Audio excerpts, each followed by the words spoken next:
নমস্কার, অ্যাস্ট্রোলাইভ চ্যানেলে সবাইকে স্বাগত। যদি আমরা দেশের লগ্ন কুণ্ডলী দেখি, বৃষ লগ্নের কুণ্ডলী, রাহু দেখবেন লগ্নে অবস্থান করছে। রাহু কিন্তু এই দেশটাকে জন্ম লগ্ন থেকেই রুলিং করে গেছে। মঙ্গলের অবস্থান মিথুনে, আদ্রা নক্ষত্রতে, এবং আদ্রা নক্ষত্রকে একটা বিস্ফোটের নক্ষত্র বলা হয়। মঙ্গল কিন্তু ভারতের লগ্ন কুণ্ডলীর জন্য অত্যন্ত মারক। কেন? সে সপ্তমপতি এবং দ্বাদশপতি। ট্রানজিটে দেখুন, একটাই খালি শুভ জিনিস যেটা আমরা দেখতে পাচ্ছি, যে লগ্নপতি কিন্তু নিজে লগ্নে বসে আছে। এই একটা জিনিসই অত্যন্ত শুভ।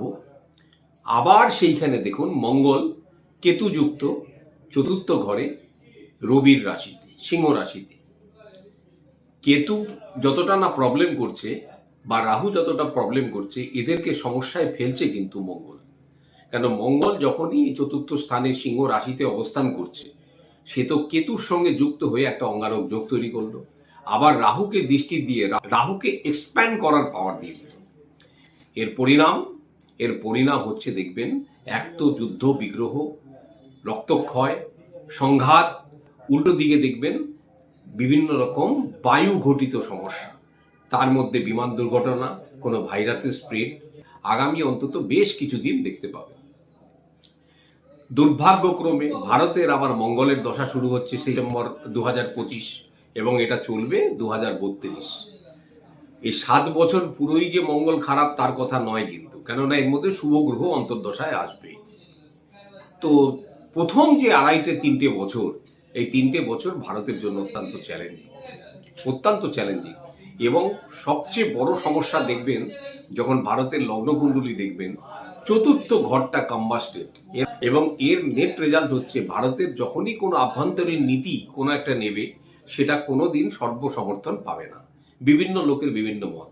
কোনোদিনও এই ভারতবর্ষের সরকার যে নীতি গ্রহণ করবে তাকে সবাই কিন্তু সমর্থন করতে পারবে না। দ্বিতীয় আরেকটা বড় জিনিস দেখার মতো, যে জন্মকুণ্ডলিতে কিন্তু একটা অ্যাকিউট কালসর্প দোষ রয়েছে, যার জন্য ভারতবর্ষের অর্থনীতিতে উত্থান আর পতন এটা সারা জন্ম ধরেই লেগে থাকে। বর্তমান গ্রহের যদি ট্রানজিট দেখেন, তার মধ্যে মূল যে আলোচনাটার মধ্যে আসতে হবে মঙ্গল, কেতু এবং রাহু। এরাই কিন্তু সব সমস্যার সৃষ্টি করে যাচ্ছে। যেহেতু মঙ্গলের মধ্যে উপস্থিত, এই মঙ্গল কিন্তু সমস্ত সমস্যাগুলোকে ইন্টেন্সিফাই করে দিচ্ছে। মানে এক কেতুর প্রভাব বৃদ্ধি করছে, আবার রাহুকে দৃষ্টি দিয়ে তাকে এক্সপ্যান্ড করাচ্ছে। তো এর পরিণাম যুদ্ধ বিগ্রহ, যেগুলো দেশের অর্থনীতি প্রচন্ডভাবে কিন্তু একটা জায়গাতে আসবে, ধাক্কা খাবে। আবার মঙ্গল যেহেতু প্রতিরোধেরও কারক, সেহেতু আবার তাকে আবার কাটিয়ে উঠতেও কিন্তু ইন্ডিয়া পারবে।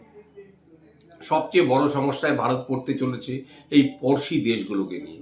বিশেষ করে যাকে আপনি খুব ছোট মনে করছেন, এই আমাদের ঠিক পূর্ব প্রান্তের যে পড়শি দেশটি, এ কিন্তু সর্ব সমস্যার মানে মেন সমস্যার সৃষ্টিকারক হয়ে দাঁড়াবে। অনেকে আমরা চীনকে ভাবছি, পাকিস্তানকে ভাবছি, এদেরকে খুব হালকা চোখে নেবেন না।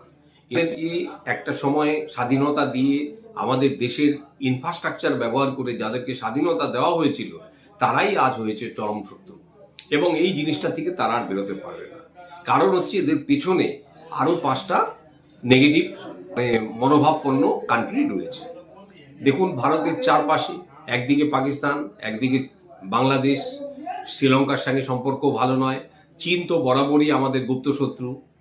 তারপরে দেখুন ভুটান, নেপাল, এদের সঙ্গেও সম্পর্ক খারাপ হচ্ছে, বার্মার সাথেও সম্পর্ক খুব একটা ভালো নয়। তো ভারতের কিন্তু রিলেশন ম্যানেজমেন্টটা প্রচণ্ডভাবে বিঘ্নিত হতে যাচ্ছে। যেহেতু মঙ্গলের দশা, আবার মনে করুন আমার ওপরে যদি প্রতিঘাত আসে, আমি তো তাকে আবার রোধ করব। সেই রোধ করার কিন্তু ক্যাপাসিটিটাও ভারত পাবে, যার জন্য প্রতিরক্ষা ব্যবস্থাকে কিন্তু ভারত ঢেলে সাজাবে। যদি কোনো দেশ মনে করে থাকে ভারতবর্ষকে আমি এইভাবে কাবু করব, খুব সহজে পারবে না। কিন্তু যেহেতু প্রতিরক্ষা খাতে একটা প্রচণ্ড খরচার দিকে ভারত এগোচ্ছে, এবং অনেক কিছু ডিফেন্স মেকানিজমকে আপনি দেখবেন লক্ষ্য করে, যে ভারত কিন্তু বর্তমানে ডিফেন্স ব্যবস্থাটাকে খুব সক্রিয় করার চেষ্টা করছে, এবং অ্যাটাকে যে পয়সা না খরচা করছে, বাঁচাবার জন্য তার থেকে বেশি পয়সা খরচা করছে। তো এই জিনিসটা আগামী দিনে আরো বাড়বে, এবং ভারত চেষ্টা করবে সব সময়, আগে কোনো আমি আঘাত করব না, কিন্তু শত্রু যদি আমাকে আঘাত করে আমরা ছাড়ব না। পরিণামস্বরূপ মঙ্গল যখন ভারতের দশাতে আসবে, মহাদশাতে, তখন তার একটা পরিণাম হচ্ছে যুদ্ধ, বিগ্রহ, লোকক্ষয়, রক্তক্ষয়, এবং এর তো পরিণাম আমাদের উপরেও আসবে। সবাইকে তার জন্য, সমস্ত গ্রহকে আপাতত একটু সাইডে রেখে মঙ্গলের প্রতিকার, যে কোনো রাশি লগ্ন নির্বিশেষে মঙ্গলের প্রতিকার সবাইকে করুন।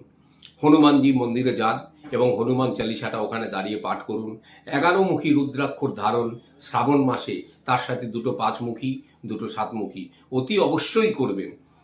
লোকের সঙ্গে, কোনো মানুষের সাথে অনাবশ্যক উত্তেজনা সৃষ্টি করবেন না, কারোর সঙ্গে ঝগড়া বিবাদে যাবেন না, পরনিন্দা পরচর্চা করবেন না। এইভাবে নিজেকে সংযত রাখুন।